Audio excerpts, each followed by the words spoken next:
हाँ, hello students. ये हमारा थर्मल कंडक्टिविटी का सेकंड लेक्चर है। तो आप लोग जो हैं, आज हम थर्मल कंडक्टिविटी को डिफाइन करेंगे और सीरीज और उनके पैरेलल कनेक्शन का डिफाइन करेंगे। ठीक है ना। सीरीज और पैरेलल में जब दो रॉड को लगा देते हैं तो उनका इक्विवेलेंट रेजिस्टेंस और उनकी इक्विवेलेंट थर्मल कंडक्टिविटी के फार्मूले ड्राइव करेंगे। तो आप अपने उसमें हेडिंग डालें कॉपी में, thermal conductivity. Thermal conductivity thermal conductivity ये कांस्टेंट है। जैसे यूनिवर्सल ग्रेविटेशनल कांस्टेंट होता है वैसे फार्मूले में कांस्टेंट आता है निकल के। ठीक है ना। उसी को बोलते हैं। अभी डिफाइन करते हैं। ये हमने एक स्लैब ले लिया है। वैसे आप ऐसे भी दिखा सकते हैं, जैसे ये पेन है सिलिंड्रिकल। एक तरफ टेम्परेचर T1 है, दूसरी तरफ टेम्परेचर T2 है।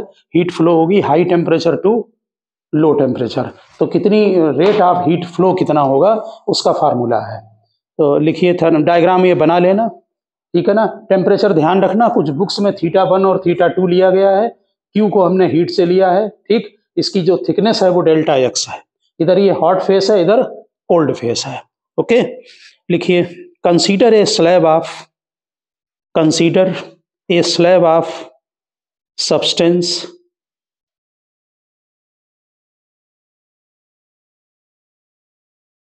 possessing parallel faces. Let A be the area of cross section. Capital A लिखना। Let A be the area of cross section of each of its two parallel faces. Let A be the area of cross section of each of its two parallel faces.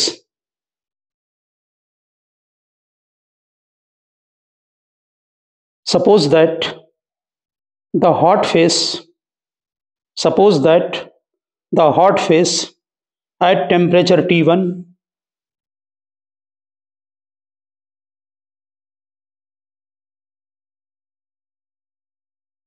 while the cold face is at temperature T2. While the cold face is at temperature T2, it is found that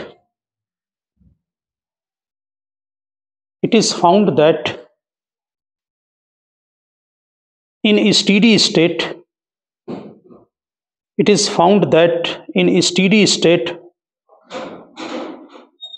the rate of conduction of heat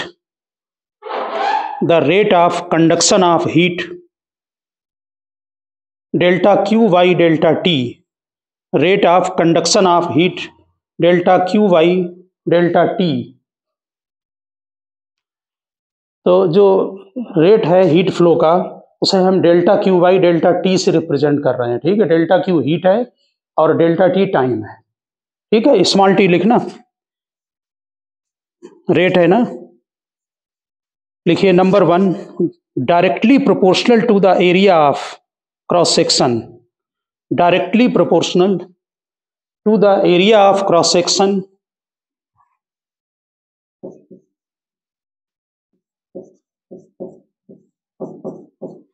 पहला point है, directly proportional to the area of cross section of the face.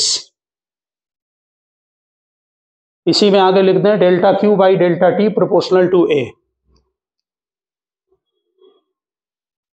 Rate of heat flow है ना, तो time होगा नीचे।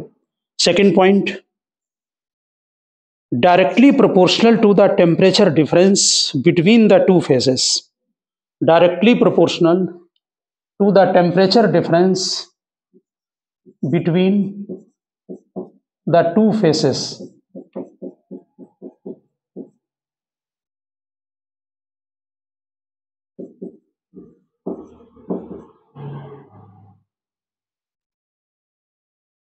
Temperature difference लिखा, directly proportional to the temperature difference between the two faces. देखें ध्यान से, delta Q by delta T proportional to T1 minus T2। T1 इधर higher temperature, T2 lower temperature. इसी को हम लिख सकते हैं या proportional to delta T। Delta T यानी कि temperature difference between two faces. एक फेस का टेम्परेचर T1 है, दूसरे फेस का टेम्परेचर T2 है। एरिया के प्रोपोर्शनल है, टेम्परेचर डिफरेंस के प्रोपोर्शनल है।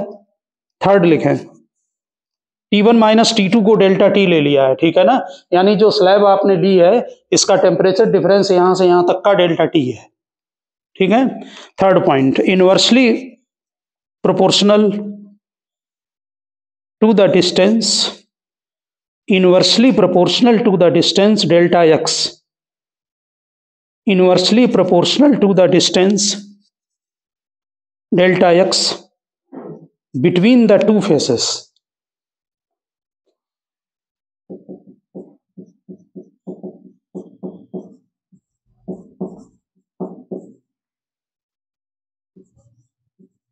ये हो गया डेल्टा एक्स के प्रोपोर्शनल।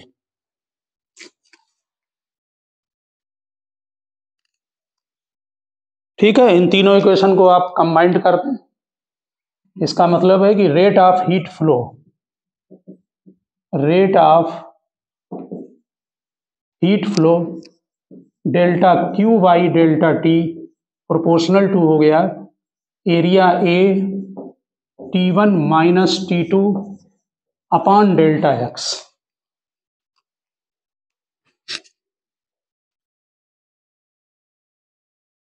इनको इक्वल करेंगे तो कांस्टेंट आएगा, वो कांस्टेंट जो है वो के से लिखेंगे।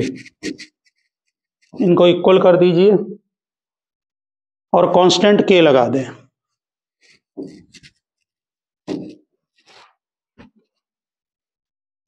यानी कि delta Q upon delta T is equal to K A T1 minus T2 divided by delta X, या फिर K A delta T divided by delta X. T1 minus T2 की जगह हमने डेल्टा टी लिख दिया है।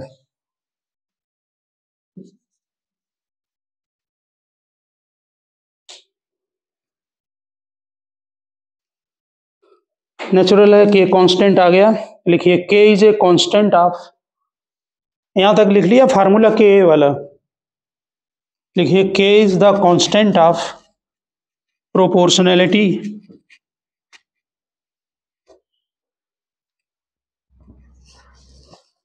And is called coefficient of thermal conductivity, coefficient of thermal conductivity of the solid, coefficient of thermal conductivity of the solid. जैसे सभी फार्मूले में कांस्टेंट आता है वैसे यहां पर है,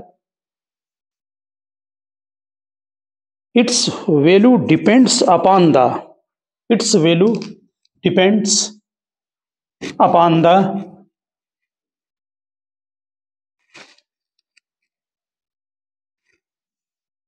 nature of material of the substance, its value depends upon the nature of material of the, nature of material of the slab लिख दो चाहे, nature of the material of the slab। देखो ये बात ध्यान रखना कि जो डिपेंड करती है चीज वो जरूर ध्यान रखे कहां पर, किस पर डिपेंड कर रही है, केवल मटेरियल पर। आप कोई न्यूमेरिकल लगाएंगे उसमें देखेंगे कॉपर का दिया होगा, सिल्वर का दिया होगा, सबका दिया रहता है, इसका मतलब केवल मटेरियल डिपेंडेंट है, समझ गए ना, यानी कि फार्मूले से नहीं कि किस पर दिया है फार्मूले में, वो नहीं कुछ मतलब, ठीक है। तो हर उसमें कांस्टेंट में उसमें ध्यान रखें कि वो किस पर डिपेंड करती है, ठीक है ना। तो लिखिए delta T by delta x represent, ये जो delta T by delta x है ये टेम्परेचर ग्रेडियंट हो गया, ठीक है ना। Delta T by delta x represent the fall of temperature, delta T by delta x represent the fall of temperature, rate of fall of, sorry, delta t by delta x represent the rate of fall of temperature with distance,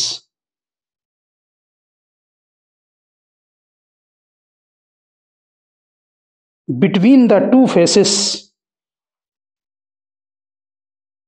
between the two faces in the direction of flow of heat, in the direction of flow of heat।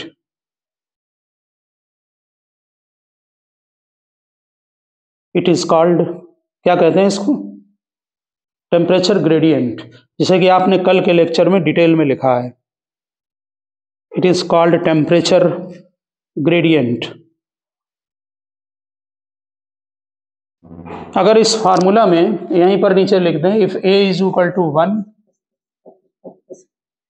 M K S unit ले सकते हैं, ठीक है ना, ए is equal to 1 ले लें, delta T by delta x को 1 ले लें, if A is equal to 1, delta T by delta x यानी कि टेम्परेचर ग्रेडियंट को 1, ठीक है, तो के इज इक्वल टू आ जाएगा delta Q upon delta T. Small T capital T ध्यान रखना है, टाइम का रेट ऑफ फ्लो है, delta Q by delta T के इक्वल हो जाएगा। अब इसकी डिफिनीशन लिख दें, डिफिनीशन 11th में पूछ लेते हैं, ठीक है ना, तो ठीक से थोड़ा सा लर्न रखना। देखिए, coefficient of thermal conductivity, coefficient of thermal conductivity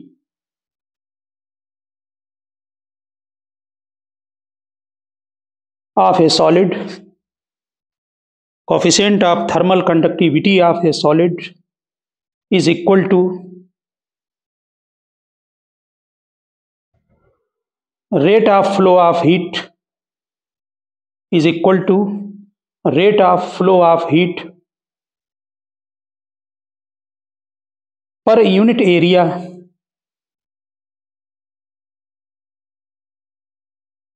per unit temperature gradient per unit area per unit temperature gradient across the solid,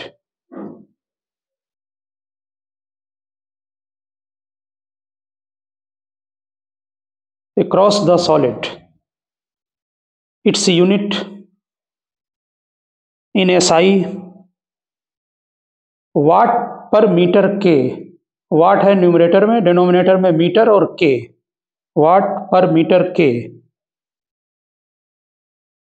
और वाट मालूम है आपको जूल पर सेकंड होता है ना, वाट पावर की यूनिट है ना, तो फिर और करके लिख दें जूल पर सेकंड, जूल न्यूमरेटर में अपान सेकंड मीटर के, वाट की जगह जूल पर सेकंड लिख दें, जूल पर सेकंड मीटर के,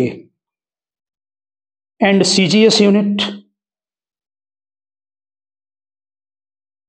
कैलोरी पर सेकंड, कैलोरी न्यूमरेटर में, पर सेकंड सेंटीमीटर पर डिग्री सेंटीग्रेड, डिनोमिनेटर में सेकंड, सेंटीमीटर और degree centigrade, calorie centimetre second और डिग्री सेंटीग्रेड, कैलोरी पर सेकंड पहले लिख दे रहे हैं, सेंटीमीटर और डिग्री सेंटीग्रेड इन सीजीएस।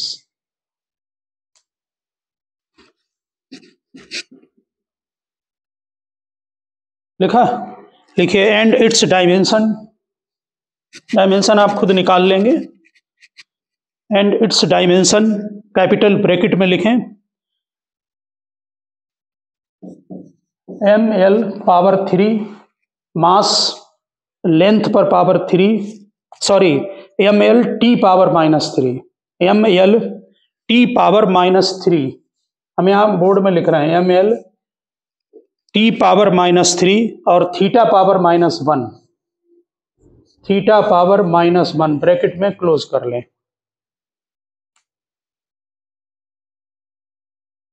देखो, जो लिख लिया डायमेंशन, जो आपने अभी डिफिनीशन लिखी है थर्मल कंडक्टिविटी की, या जो फार्मूला लिखा है, वो फार्मूला अगर आप ध्यान देंगे तो केवल स्टेडी स्टेट के लिए आपने ऊपर ही लिख रखा है, ठीक है ना।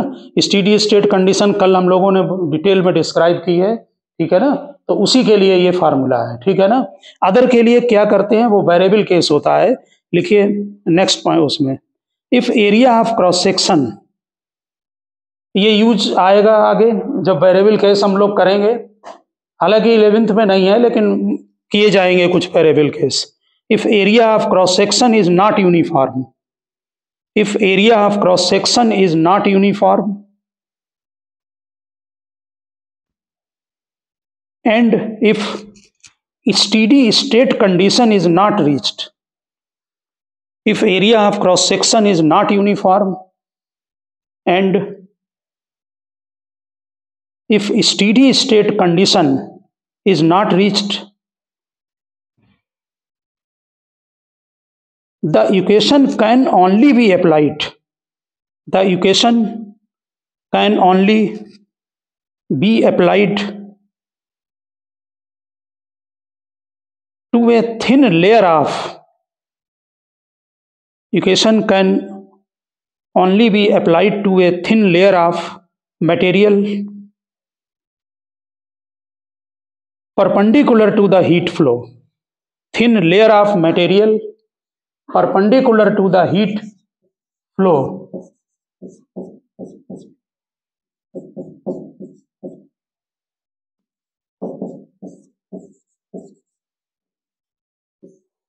वेरिएबल केस में ये इक्वेशन यूज होगी, ठीक से लिखना। डेल्टा लेफ्ट में delta Q upon delta T is equal to minus K A D T by D x.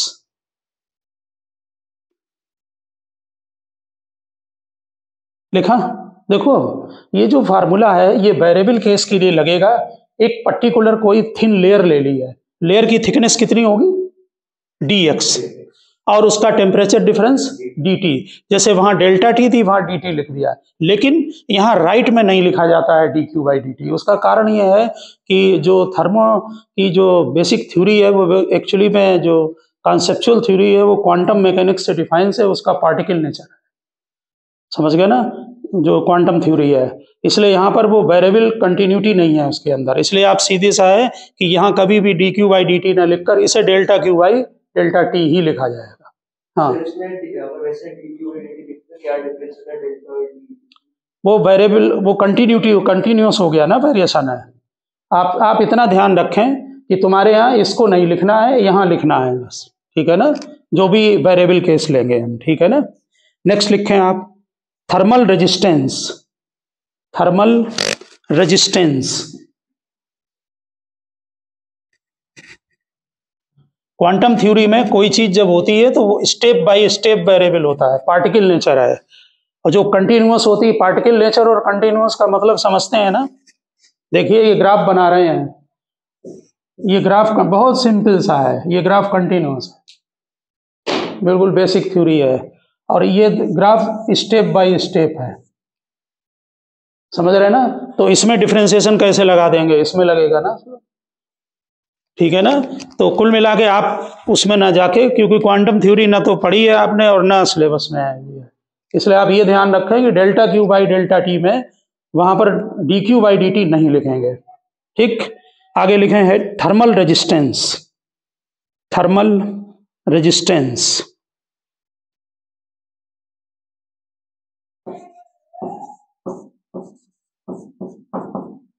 देखो, ये जो हमने अभी फार्मूला लिखा था, हम यहाँ पर मैग्नीट्यूड लिख रहे हैं। अब वो अभी आपने वहाँ पर जब फार्मूला लिखा ऊपर है तो माइनस लगाया ना, वो माइनस इसलिए है कि टेम्परेचर डिक्रीज होगा लेंथ के साथ। इंटीग्रेशन करते समय वो बहुत ध्यान रखना पड़ता है, ठीक है ना, क्योंकि टेम्परेचर अगर मान लीजिए आपने यहाँ पर ओरिजिन अटैच किया तो इधर डिस्टेंस इंक्रीज होगी लेकिन टेम्परेचर डिक्रीज होगा, ठीक है। जब वहाँ इंटीग्रेशन किए जाए कराएंगे आपको तो डी टी एक तरफ आएगा, डी एक्स एक तरफ आएगा, उसको इंटीग्रेट किया जाएगा, और delta Q by delta T fix रहता है, वो रेट ऑफ हीट फ्लो है। समझ गए ना। तो ये जो फार्मूला आपने लिखा था यहाँ पर अभी के ए डेल्टा टी अपॉन, हम लेंथ को एक्स जो आप ले रहे हैं उसकी जगह हम एल ले रहे हैं, ये स्लैब की लेंथ है, एल लेंथ ऑफ स्लैब है, ठीक। देखिए जो हम लोग करंट इलेक्ट्रिसिटी में पढ़ते हैं चैप्टर में, वहां पर आप पढ़ते हैं वोल्टेज का डिफरेंस और V is equal to I R, पढ़ते हैं ना ओम्स लॉ। वोल्टेज का डिफरेंस जब होता है तभी करंट फ्लो होती है। किधर होती है, high potential to low potential. Heat किधर फ्लो होती है, high temperature to low temperature. ये डेल्टा टी वोल्टेज का यहाँ रिप्रेजेंटेशन कर, समझ गए ना। और ये जो delta Q by delta T है ये करंट का रिप्रेजेंटेशन करेगा। वैसे वहां भी करंट का formula delta Q by delta T ही है, लेकिन वहां डेल्टा क्यू चार्ज है, समझ गए ना। और यहाँ पर ये जो है आपका हीट है, तो हीट फ्लो है, यानी कि यहाँ पर नीचे लिख दें करंट आई, एरो लगा के लिख दें, ये हीट करंट लिखना जरा, हीट करंट बोलते हैं, ठीक है ना। Delta Q by delta T, ये हमने लेंथ ले ली है वो थोड़ा कंपेयर करने के लिए, और डेल्टा टी जो रिप्रेजेंट करेगा वो वोल्टेज डिफरेंस का।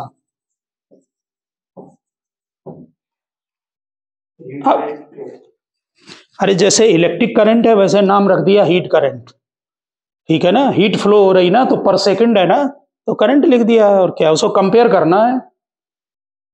तो यहां पर लिख देना heat current delta Q by delta T है, और वोल्टेज आपका डिफरेंस वो डेल्टा टी है, ठीक है ना। तो V is equal to I R लगा दो। रेजिस्टेंस का फार्मूला क्या बना, ये लिख लिया नीचे। रेजिस्टेंस का फार्मूला क्या बना, V is equal to I R लगा दो, वही थर्मल रेजिस्टेंस कहलाएगा आपका। ये आपका करंट हो गया, बाकी जो है ये डेल्टा V हो गया, तो I क्या होगा, delta V by delta R, ठीक है ना। तो यहां पर आप डेल्टा V अपान डेल्टा R, तो R को लिख लें, क्या बना फार्मूला बताएं,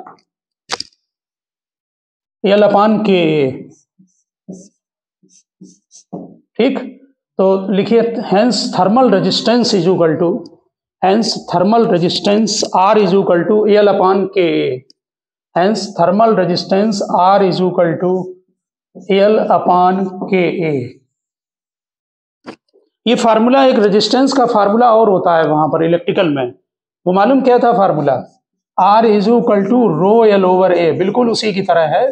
यहां पर ये रो थी रेजिस्टिविटी होती है, वहां पर अगर नहीं पढ़ा हो 9th 10th में तो 12th में है, एक जैसा है। ये लेंथ होती है स्लैब का, वहां भी एरिया ऑफ क्रॉस सेक्शन है, ठीक।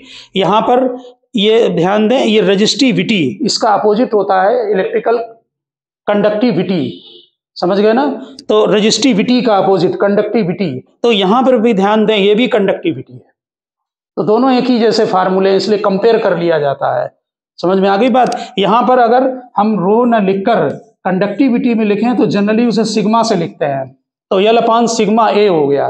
रो यहां पर लिख दो इलेक्ट्रिकल रेजिस्टिविटी, फार्मूला नोट करें, रो लिखिए इलेक्ट्रिकल रेजिस्टिविटी, और सिग्मा लिख दो इलेक्ट्रिकल कंडक्टिविटी, इलेक्ट्रिकल कंडक्टिविटी। यहां पर जो K है वो थर्मल कंडक्टिविटी है, ठीक है ना। जब करंट फ्लो होती है, नोट करें पहले फिर बताएं,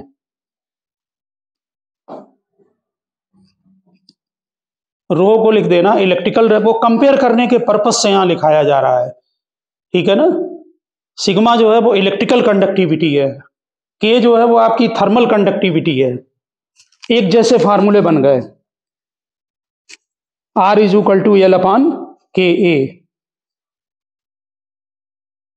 इसकी यूनिट, एक बात और ध्यान रखना कि जो आपने ये फार्मूला बनाया है L अपान के ए, ठीक है ना, जो बेसिक फार्मूला है delta Q by delta T से, अगर उसको कंपेयर करेंगे तो डेल्टा टी अपान ये बन जाएगा delta Q by delta T. आप फार्मूला देख सकते हैं, delta Q by delta T हो जाएगा के A delta T upon L, बात समझ गए। लेकिन डिफाइन इससे, ये है फार्मूला, इक्विवेलेंट है इसके, क्योंकि ये फार्मूला आपका है वहां पर, तो इक्वल करके आप लिख देना वहां पर कि ये इसके भी इक्वल है। यूनिट आप इसकी होगी कैलोरी पर वाट, कैलोरी पर वाट।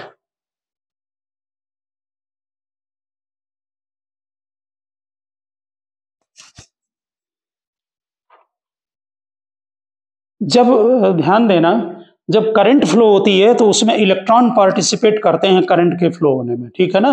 करंट फ्लो होती है तो इलेक्ट्रॉन का जो वाइब्रेशन है उनकी स्पीड बढ़ जाती है, 12th में पढ़ेंगे आप लोग, जो बैटरी लगा देते हैं। यहाँ पर जो हीट फ्लो होती है थर्मल में, उसमें जनरली तो इलेक्ट्रॉन ही करते हैं पार्टिसिपेट, लेकिन इसमें आयंस भी करते हैं, वो भी हीट थोड़ा फ्लो, लेकिन जनरली जो है वो जो मेन इफेक्ट है वो इलेक्ट्रॉनों का ही है। समझ गए ना बात को। तो थोड़ा सा ध्यान रखना। अब जरा एक बात देखें, जैसे हम लोगों ने छोटे क्लासों में या 12th में आप पढ़ते हैं कि जैसे दो वायर हैं, एक वायर ये है और एक वायर ये है, अगर हम इन दोनों को लगा दें तो ये कनेक्शन सीरीज कनेक्शन होता है। ठीक है, 9th-10th में भी सीरीज तो मालूम ही है। और इस तरह से अगर हम किसी बैटरी में लगा दें तो ये पैरेलल कनेक्शन होता है। नेचुरल है कि वहां पर रेजिस्टेंस का फार्मूला आप सीरीज में पढ़ते थे, R=R1 + R2, पैरेलल में 1/R1। तो यहां पर भी फार्मूले हैं इक्विवेलेंट रेजिस्टेंस और इक्विवेलेंट कंडक्टिविटी के। आप ऊपर हेडिंग डालें, पहले लिखिए flow of heat through in composite slab, flow of heat through a composite slab. इसमें लिखिए नीचे case first, slabs are connected in series, या सीरीज कनेक्शन लिख दो सीधे, स्लैब्स आर कनेक्टेड इन सीरीज। क्या चीज करंट में, पहले हेडिंग डालें slabs are connected in series. अब जरा आप इधर देखें, अब नोट बाद में करेंगे, ठीक है। देखिए ये सीरीज कनेक्शन है, आपको अच्छी तरह से ध्यान होगा इलेक्ट्रिकल में कि सीरीज में क्या चीज सेम होती थी, करंट। तीन चीज है, करंट और वोल्टेज, बस दो ही को लेकर चलें आप। तो सीरीज में करंट सेम होता है और पैरेलल में वोल्टेज सेम। आप वाटर के फ्लो से भी ले सकते हैं, वो भी वाटर करंट होती है वहां भी। आपको अगर याद होगा तो फ्लूइड रेजिस्टेंस भी लिखा है, आपने लिखा था ना। तो यहां पर अगर करंट इधर को फ्लो होगी तो जितनी करंट इस वायर में होगी उतनी तो इसमें जाएगी। आप इसमें वाटर का फ्लो करा देंगे तो जितना वाटर फ्लो इसमें होगा वो भी इतना ही होगा इसमें। आप अगर हीट फ्लो कराएंगे तो जितने इसमें हीट फ्लो होगी वो भी इसमें भी होगी। और स्टेडी स्टेट की बात हो रही है। आगे चलें, देखिए ये है slabs are joint in series. ये दो रॉड है, ये जरूरी नहीं है डायग्राम आप ऐसे बनाएं, आप सिंपल डायग्राम ऐसे भी बना सकते हैं इस तरह से, ठीक। एक तरफ टेम्परेचर T1 है, यहां ध्यान दें अब आप, दूसरी तरफ टेम्परेचर T2 है। इसमें हीट फ्लो हो रही है Q। पहले स्लैब की लेंथ L1 है, दूसरे स्लैब की लेंथ L2 है, जो कि डायग्राम में क्लियर है। इसकी कंडक्टिविटी K1 है और इसकी कंडक्टिविटी K2 है, ठीक। इसमें कहीं हमने दो लिए हैं, जहां पर इनका जंक्शन है वहां पर टेम्परेचर T ले लिया है, ठीक। समझ गए आप डायग्राम को। इस तरह से ये दो रॉड हैं, एक तरफ टेम्परेचर T1 है, यहाँ टेम्परेचर T2 है, बीच में T है, एक की लेंथ L1 है, दूसरे की लेंथ L2 है, ठीक। थर्मल कंडक्टिविटी K1 और K2 है। तो सबसे पहले निकाला है इफेक्टिव रेजिस्टेंस कितना होगा। तो देखिए ये जो हीट करंट आपने लिखी है delta Q by delta T, इसको H से लिख दिया जाता है, delta Q by delta T, capital H से डिनोट कर दिया, ठीक है ना। लिख सकते हैं, कोई फर्क नहीं पड़ता। जरा देखें इसमें जो करंट होगी पहले वाले स्लैब में, करंट होती है वोल्टेज अपॉन रेजिस्टेंस। कितना वोल्टेज होगा, T1 माइनस T, ठीक। तो वोल्टेज हो गया T1 माइनस T, रेजिस्टेंस हो गया R1 इसका, ठीक। R1 का फार्मूला वही लगेगा जो आप पहले यूज करते आए हैं। कितना होगा यहाँ पर पहले स्लैब के लिए, जरा देखकर बताएं वहां से, L1 upon K1A, area of cross section same, ठीक। देखें इसमें कितनी करंट होगी, वोल्टेज होगा T minus T2 divided by resistance R2, okay. Cross multiply करें, T1 minus T is equal to HR1, इसमें दोनों को मल्टीप्लाई करें, and T minus T2 is equal to HR2। Clear. इन दोनों इक्वेशन को, ये जो दोनों इक्वेशन आपने बनाई हैं, इनमें से अगर इनको प्लस कर देंगे तो T कैंसिल हो जाएगा, क्या बचेगा, T1 माइनस T2, H आएगा कॉमन हो जाएगा, ठीक है ना। और ब्रैकेट में क्या आ जाएगा, R1 प्लस R2 आ जाएगा, ठीक है ना। यहां से H निकालें, कितना बना, T1 minus T2 divided by R1 plus R2। ये समझ में आ गई आपके लाइन। यहां से करंट ली, इसमें करंट, दोनों करंट को सेम किया, voltage upon resistance, cross multiply करिए तो T1 माइनस T हो गया HR1, T माइनस T2 हो गया HR2, ठीक। इन दोनों इक्वेशन को प्लस कर दें, T और T कैंसिल हो गए, T1 minus T2 is equal to H, bracket में R1 प्लस R2 आ गया, ओके। इससे H निकाल लिया। H क्या है, हीट करंट। जितनी करंट फर्स्ट में होगी सेकंड में होगी, टोटल मिलाकर भी उतनी होगी। अगर मान लीजिए इनका टोटल इक्विवेलेंट रेजिस्टेंस R है, let R is the equivalent resistance दोनों को मिलाकर, तब हम डायरेक्ट फार्मूला क्या लगाएंगे हीट करंट का। एक तरफ टेम्परेचर कितना है T1, इधर कितना है T2, कितना हुआ वोल्टेज का डिफरेंस T1 माइनस T2 हुआ। देखिए T1 माइनस T2 और नेट रेजिस्टेंस R हमने यहाँ लिख दिया है, R is the equivalent resistance. अब आप इक्वेशन 1 और इक्वेशन 2 को कंपेयर कर लें तो न्यूमरेटर दोनों के इक्वल है, ठीक है ना। तो resistance R is equal to आ गया R1 प्लस R2, यानी कि ये इलेक्ट्रिकल की तरह ही फार्मूला इसमें आता है, ठीक है। फ्लूइड में नहीं था, उसमें अपान में अलग अलग हैं सब जगह फार्मूले, वो ध्यान रखने पड़ेंगे, ठीक है ना। और डेरिवेशन 11th में आते हैं, करने पड़ेंगे आपको, ठीक है ना। आप डायग्राम बनाकर और जो है इसको प्रोसीजर को लर्न रखें। अब आप यहाँ पर देखें, इसमें इंटरफेस टेम्परेचर इन दोनों के जंक्शन के ये बीच का टेम्परेचर है, इसको क्या लिया है T से। जैसे कि हमने अभी आपको बताया कि दो स्लैब हमने अटैच कर दी तो ये इंटरफेस है, इसका टेम्परेचर T है, कैपिटल T, ठीक। देखें जरा, पहली इक्वेशन H थी T1 माइनस T अपान R1, इसका रेजिस्टेंस R1 है, उसका R2 है, ओके। इसका T माइनस T2 अपान R2, यहाँ आप इक्वल करें, हमने इन दोनों को रिपीट किया है केवल, ठीक है ना। आप यहाँ देखें, इस इक्वेशन को यहाँ लिख दिया है केवल, ठीक। R1 की वैल्यू क्या होगी, L1 upon K1A, area of cross section same है, नेचुरल है। R2 की वैल्यू होगी L2 अपान K2A, ठीक। इसमें वैल्यू पुटअप कर दो। ये तो डेरिवेशन शॉर्ट करने के लिए लिया है, आप चाहें तो यहाँ भी वैल्यू डाल सकते हैं, ऑटोमेटिक वो आ जाएगा वैल्यू, ठीक है ना। तो वो तो उसको रिड्यूस करने के लिए किया है लेंथ को। यहाँ पर ध्यान दें, यहाँ R1 और R2 की दोनों वैल्यू पुटअप कर दी, ठीक। अब जरा यहाँ पर क्लियर ठीक से देखना, area of cross section cancel हो गया, क्रॉस मल्टीप्लाई करो, देखो हम ठीक से बता रहे हैं, L2 को यहाँ करें मल्टीप्लाई, क्या आएगा, T1 K1 L2, T1 K1 L2, check करो। फिर इसमें मल्टीप्लाई करें L2 का इसमें माइनस वाले में, क्या आएगा, L2 T K1, देख लीजिए T L2 K1, ठीक। फिर इसको मल्टीप्लाई करें क्रॉस सेक्शन में L1 को इस तरफ, क्या होगा, L1 T K2, एरिया तो कट हो चुका है, ठीक, ये नोट कर दिया। फिर ये L1 का मल्टीप्लाई माइनस T2 में करें, ये आ गया आपका, ठीक है। हमें क्या निकालना था, T, तो T को एक तरफ लाकर कॉमन ले लें, यहाँ पर ठीक से देखें, इसको T इधर लाएं, इसको इधर लाएं, ये फार्मूला बन गया T1 K1 L2 plus T2 K2 L1 divided by K1 L2 upon K2 L1। ये फार्मूला लर्न रखना है, समझ गए ना। ये इंटरफेस टेम्परेचर के लिए डायरेक्ट आता है। हमने जब पेपर दिया तो मुझे ये फार्मूला बहुत काम आया, ये 12th में भी आया था और रुड़की के एग्जाम में भी यूज हुआ, वहाँ पर दोनों में इस पर न्यूमेरिकल था। तो ये फार्मूला तुम्हारे यहाँ भी इस पर बहुत पूछते हैं। अगर मोर देन 2 स्लैब हैं तब आप मुझे ऐसे ही बता सकते हैं क्या होगा। मान लो 3 स्लैब हैं, ये तो 2 हैं, तो नेट फार्मूला क्या बनेगा, R1 plus R2 plus R3, ठीक है ना। लेकिन इसमें अब डायरेक्ट इंटरफेस तो लगेगा नहीं है, ये लगता मालूम कैसे, इस इक्वेशन से करंट इक्वल कर दो तीनों में, बिल्कुल इलेक्ट्रिकल की तरह लगते हैं। इन तीनों में करंट निकालो, इक्वल करो, सॉल्व हो जाते हैं, मिडिल टेम्परेचर आ जाते हैं, क्योंकि उसी को लेकर ये बनाया गया, सॉल्व किया गया है, समझ गए ना। अब आगे देखें, सीरीज कनेक्शन में इक्विवेलेंट कंडक्टिविटी यानी K इक्विवेलेंट, इसका K1 है कंडक्टिविटी और इसकी K2 है, ठीक। देखिए हीट करंट H है डेल्टा Q अपान डेल्टा T, इसी फार्मूले में R1 की वैल्यू पुटअप कर रहे हैं, ठीक, और R2 की भी करेंगे। तो यहाँ पर R1 की वैल्यू पुटअप कर दें तो K1A L1 और in bracket T1 minus T, check करो, R1 की वैल्यू पुटअप की ब्रैकेट में T1 माइनस T। आपने जो अभी मिडिल टेम्परेचर का फार्मूला T का निकाला है वो इसमें पुटअप कर दीजिए, ये वाला जो है, ठीक है ना, T की जगह।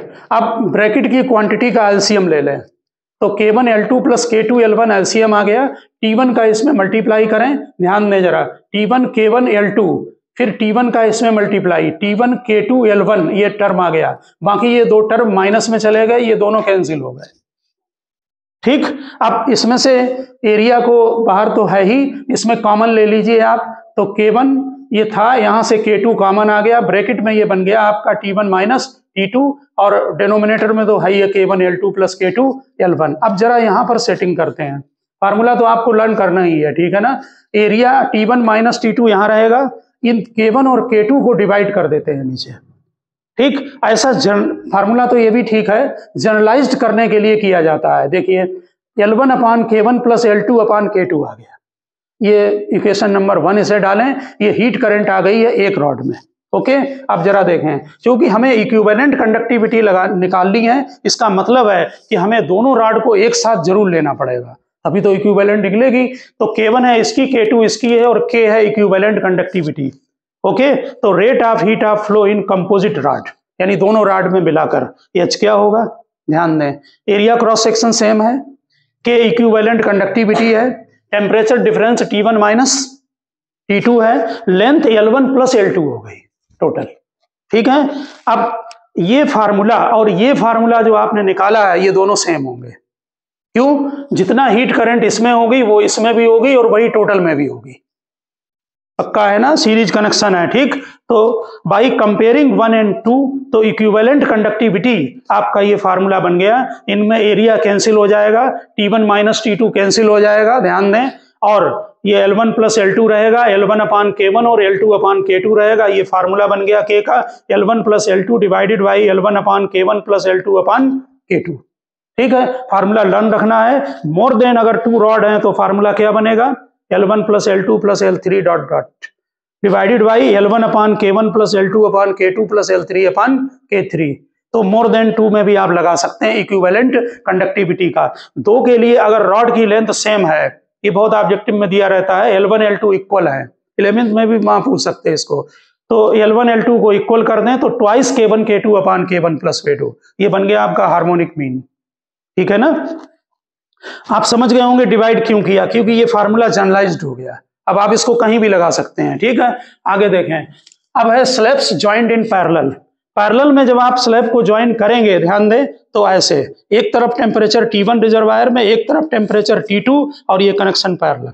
क्या चीज सेम होगी दोनों में, टेम्परेचर डिफरेंस यानी वोल्टेज डिफरेंस। ठीक, ये देखिए ये दोनों रॉड हैं, ये इसकी कंडक्टिविटी K1 है, दूसरे की कंडक्टिविटी K2 है, और इसकी लेंथ सेम ली गई है, समझने जंक्शन है। और एक तरफ जो है हीट फ्लो इसमें Q1 है, इसमें हीट फ्लो अलग अलग होगा। जैसे वोल्टेज में, इलेक्ट्रिकल में हीट फ्लो अलग अलग होता है, इसमें करंट I1 और इसमें करंट I2। ठीक है ना, ठीक इसी तरह से इसमें हीट करंट Q1 और इसमें heat current Q2। Area cross section A1 A2, इधर टेम्परेचर T1 है और इस तरफ टेम्परेचर T2 है। समझ गए होंगे, दोनों तरफ के टेम्परेचर दे दिए गए। देखिए H1 क्या होगा, पहले वाले में हीट फ्लो बताओ, T1 minus T2 divided by R1, voltage upon resistance. ठीक, दूसरे रॉड में नीचे वाले में कितना होगा H2, T1 minus T2 divided by R2। Temperature difference तो दोनों में इक्वल है, ठीक है ना, इसलिए रेजिस्टेंस दोनों में डिवाइड कर लिए। अब दोनों का नेट फ्लो यानी H1 प्लस H2 दोनों ऐड कर दो। जैसे करंट निकालते हैं पैरेलल में I1 प्लस I2, ठीक इसी तरह से टोटल करंट निकाल ली। तो टोटल करंट जब निकालेंगे तो T1 माइनस T2 को हमने कॉमन ले लिया है, ब्रैकेट में आ गया 1 upon R1 plus 1 upon R2। ठीक, अब if R is the equivalent resistance then net flow कितना होगा। अगर R इनका इक्विवेलेंट तो फार्मूला क्या बनेगा H का, T1 माइनस T2 तो रहेगा ही वोल्टेज डिफरेंस या टेम्परेचर डिफरेंस, और डिवाइडेड बाई डेट रेजिस्टेंस। ठीक, ये फार्मूला और ये फार्मूला एक ही होंगे, क्योंकि आपने दोनों को प्लस करके ये फार्मूला बनाया है और ये एक साथ बनाया है। तो इन दोनों को कंपेयर कर दे by 1 and 2 equation, 1 upon R is equal to 1 upon R1 plus 1 upon R2। समझ गए ना। अब इक्विवेलेंट कंडक्टिविटी, इक्विवेलेंट कंडक्टिविटी के लिए R1 की वैल्यू पुटअप करें फार्मूला में ऊपर, L अपान, अब लेंथ सेम है, K1 A1, R2 क्या होगा L अपान K2 A2। ठीक, तो और K जो है वो इक्विवेलेंट कंडक्टिव, पहले इसमें वैल्यू हमने ये पुटअप कर दी, यहां पर ध्यान दें, ये T1 माइनस T2 लिखा है। ठीक, यहां पर R1 की जगह वैल्यू पुटअप करें K1 A1 अपान L, R2 की जगह वैल्यू पुटअप करें L अपान K2 A2। तो L डिनोमिनेटर में चला गया, अपान में है, और न्यूमिनेटर में K1 A1 plus K2 A2 आ गया। समझ गए ये बात। अब K अगर इक्विवेलेंट कंडक्टिविटी है तो रेजिस्टेंस का फार्मूला नेट क्या होगा, रेजिस्टेंस होता है length upon area A1 plus A2। ठीक, प्लस इनटू K क्या है, इक्विवेलेंट कंडक्टिविटी। ये जो आपने निकाला है रेजिस्टेंस है, यहां से जो है ये, इसकी वैल्यू यहां पर पुटअप कर दी हीट करंट में।